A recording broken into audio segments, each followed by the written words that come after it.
So, our gospel this morning, appreciated Dennis introducing the Old Testament story, saying that this is a good one. And, I'll start off by saying we're in the 8th chapter of Luke's gospel. It's a great story. Gerasene demoniac. Here we go. So, Jesus and his disciples arrived at the country of the Gerasenes, which is opposite Galilee. As a man of the city who had demons met him. For a long time he had worn no clothes. He did not live in a house, but in the tombs.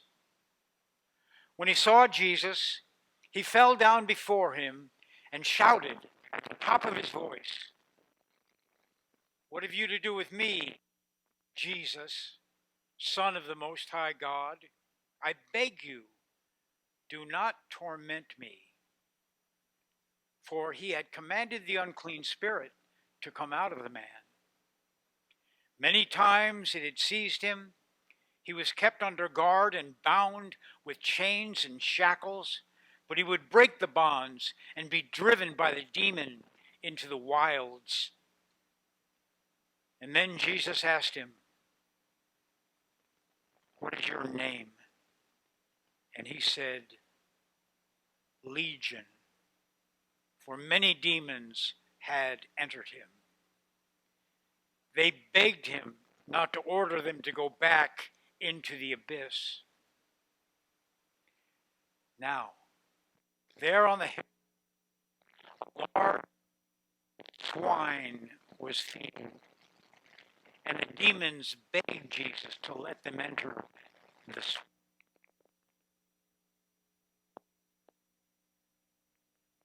And then the demons came out of the man and entered the swine, and a herd rushed down the steep bank into the lake and was drowned. When the swineherd saw what had happened, they ran off and told it in the city and in the country. And then people came out to see what had happened. And when they came to Jesus, they found the man from whom demons had gone sitting at the feet of Jesus, clothed and in his right mind. And they were afraid. Those who had seen it told them how the one who had been possessed by demons had been healed. And then all the people of the surrounding country of the Gerasenes asked Jesus to leave them, for they were seized with a great fear. And so he got into the boat and returned. The man from whom the demons had gone begged that he might be with him. But Jesus sent him away, saying, "Return to your home. Declare how much God has done for you." And so he went away, proclaiming throughout the city how much Jesus had done for him.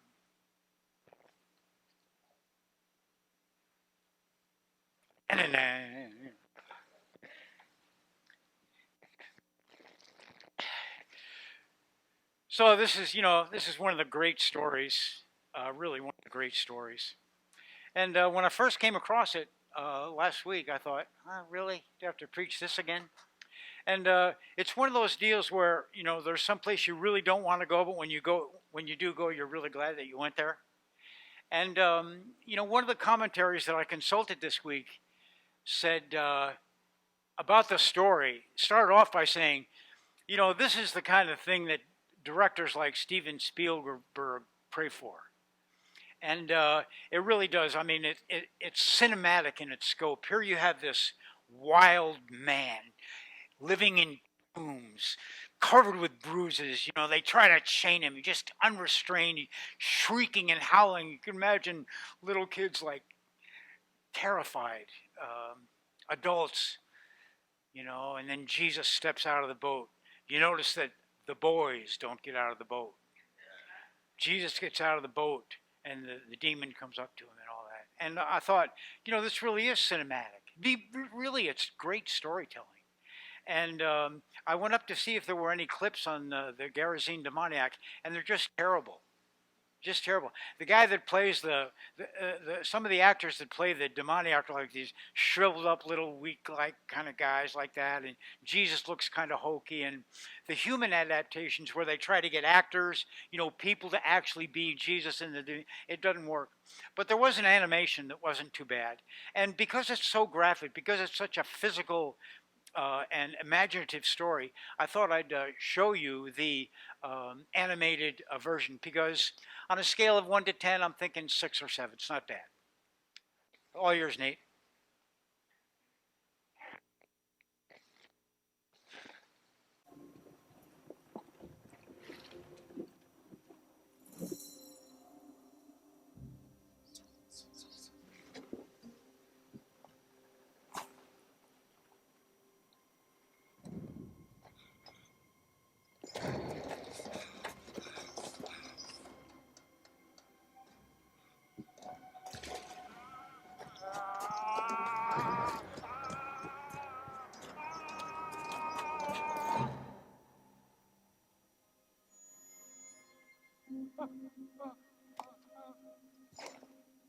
Jesus, Son of the Most High God, what do you want with me? I beg you, don't punish me. What is your name? Legion. Lord, we beg you, do not send us into the abyss. Let us enter into the herd of swine.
Go away from here! You, magician!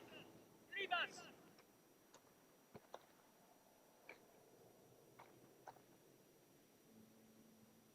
Go away from this place! Leave us! Go away from here! I'll follow you wherever you go. Let me come with you. Go back home and tell what God has done for you.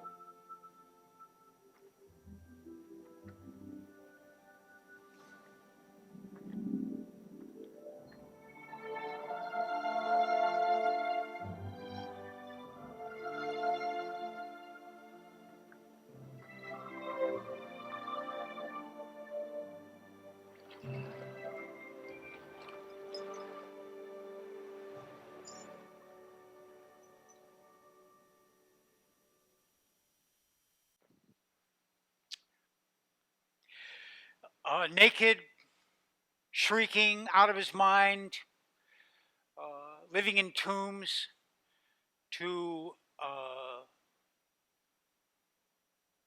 clothed and in his right mind. It's funny the way some biblical phrases have made its way into a contemporary idiom. You've all heard the phrase clothed and in his right mind. And, just to back up a little bit, we finished up the season of Eastertide. 4 Sundays in the farewell discourse, Jesus, offering comfort and compassion to the disciples before his unfortunate demise and crucifixion. And now we just shift gears, and we're back in the liturgical year. We're making our way through Luke, and when we make our way through Luke, who do we always think of? People, we've been through this before. Willie Nelson on the road again. So in Luke, Jesus is on the road. He's going to travel, and much more than in any of the other gospels. So he's on the road and he's doing things. And today he's on the road, and he's going to go to the other side. He's on the light side. He's going to go to the dark side, and he's crossing the lake. You know, it's funny. On the other side of the lake, which, you know, although I've been to the Holy Land on several occasions, I've never been to the other side of the lake. It's largely Jewish occupied territory now, but in the time of Jesus, it wasn't. It was largely Hellenized. They were Roman cities called the Decapolis. And so it was a place where good Jewish boys never went. That's why the disciples don't get out of the boat. We don't do this. We don't do this. But Jesus is going to go to the other side. I mean, he's going to go to the other side. You know, I was wondering, one of the things that happened to me when I cut off my finger is that, you know, I mean, everybody said, well, it could have been much worse, and it could have been. It could have been. You know, one of the first things I did when I got home from the hospital was I went up and Googled amputated fingers. And when you look at some of the visuals, you know, some of the pictures of things that have happened to people's hands, I mean, it could have been worse, a lot worse. And we often think that. I mean, people go through a hard time, and well, you know, I mean, you're really lucky. It could have been a lot worse. Well, what about the person for whom it couldn't have been worse? I mean, it was so bad that it just could not have been worse. And that's this guy. That's this guy. I mean, he is so far beyond the pale that it couldn't get worse. I mean, number one, he certainly has been shunned by the community, which is no fun. No fun. And he's there in these shackles, and, you know, they feel they've at least got him moderately under control, but he breaks out of the shackles anyway. He's living in tombs, and for you know, in the Jewish perspective, to be even around a dead person is unclean, let alone to be demon possessed. I mean, this guy's got every conceivable stripe against him. He's just unclean, defiled, you know, unbelievable. No wonder Jesus gets out of the boat alone to confront this monstrous evil, monstrous evil. And of course, the demon kind of runs right up, and I kind of like the way he's coming with a stone and all that, and he just stops his tracks and falls on his knees and identifies Jesus. And what the story is about is helping us understand who Jesus is. What do you have to do with me, Son of the Most High God? No need to go any further. That's what the story's about. That's what the experience really dictates to us. And Jesus said, and this line is a great compassion. Nobody else asked him what his name was. They're too afraid to even get close or even remotely engage in conversation with this poor, tormented soul. What's your name? What's your name? And of course, his self-identity gives the story away. Gives the story away. My name is Legion, for we are many. We are many. And we're all many, huh? I mean, when I start counting my demons, I go a long way past fingers and toes. And but what would a first century Jewish mind, think of with the word legion? They would think immediately of 6,800 Roman soldiers, a legion. And so what this story is a very, very eloquent and beyond genius political satire. Jesus is going to be talking and confronting the demon of empire, as do we. And you have these, these occupying forces that demonize and marginalize and shackle human beings. Keep them locked in an environment of death and depravity. It's a brilliant story, really. It's a brilliant story.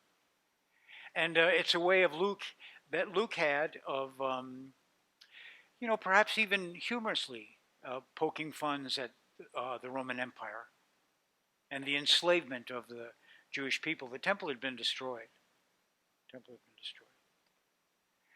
And so now you have these pigs, and unclean pigs.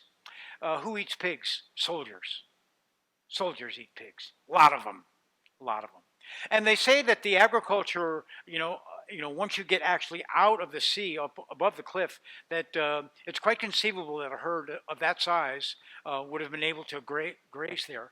And we depend on one kind of agricultural staple here. I would imagine that in the land of the Gennesaret, in this particular village, the pigs were everything. Everybody, when the economy went up and down on how well the pigs were selling.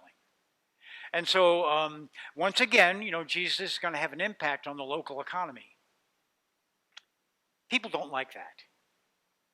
I mean, if you're in the pig industry, whether you sell, pork or whatever, this, casting of the swine into the water is not going to be your cup of tea. But I wonder what it is about empire and what it is about mob mentality that doesn't want the light to break in. Doesn't want the light. We got a thing going on here. And we don't like the way you've been messing with it. So we'd appreciate it if you just get back in your boat and go back to where you belong and leave us the hell alone. Very clear. The compassionate thing now gets into the conversation when this tormented man, now in his right mind and clothed, goes to Jesus and says, I don't know who you are, I don't know what you've done, but I want to hang with you, man. Let me go in the boat, whatever you want. And Jesus said, no, here's what I want you to do. I want you to stay right where you are. Matter of fact, I want you to go home. And I want you to interact with all these people who right now don't think very much of me.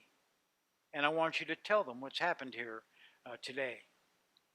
Just tell your story.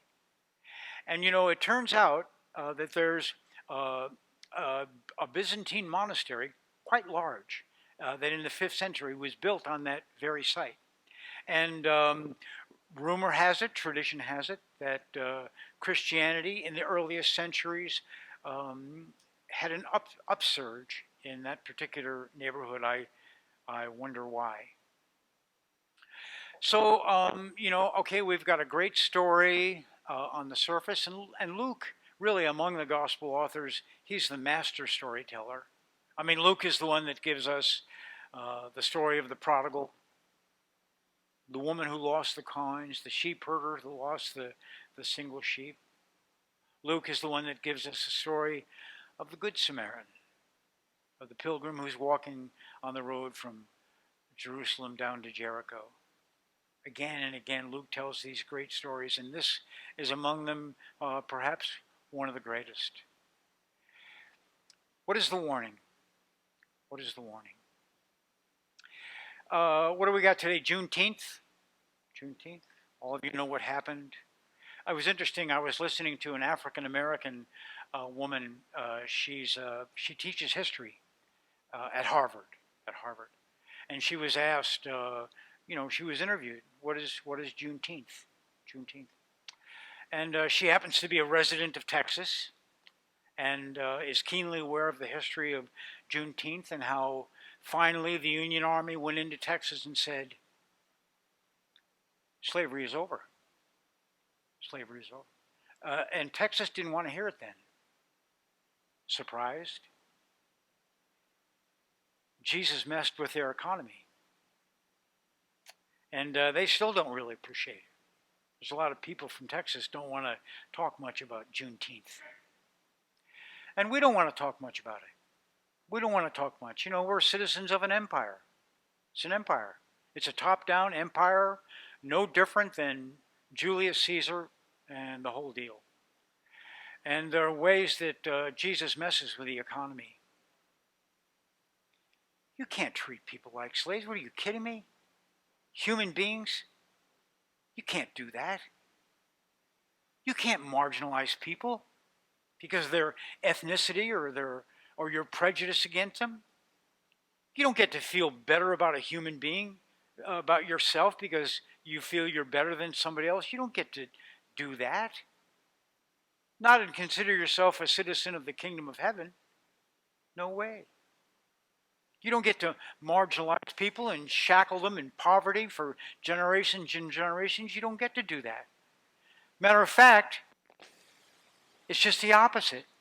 If you're not caring for the less fortunate, you're not paying any attention to a single word or deed that I've said or done.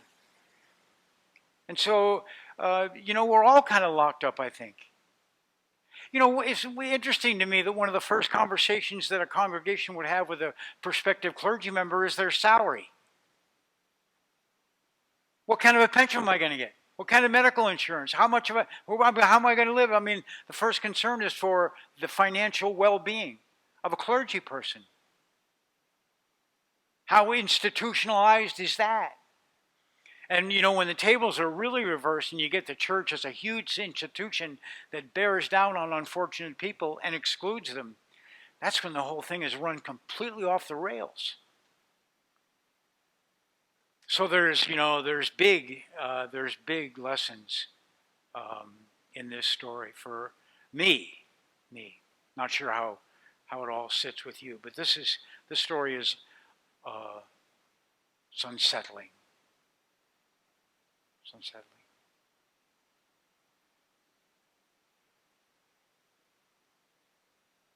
But I see some hope. Because this particular demoniac, for whom it could not get worse, got better. And if Jesus could do that for him,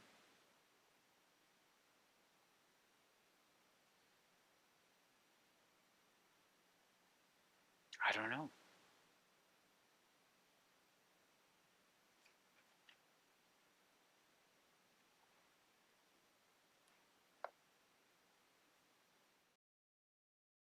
Contributions to St. Luke's Episcopal Church help to make the digital ministry and other outreach within the community possible. If it is in your heart to make a donation, St. Luke's secure PayPal link, as well as the church's mailing information, may be found in the description of this video. Thank you.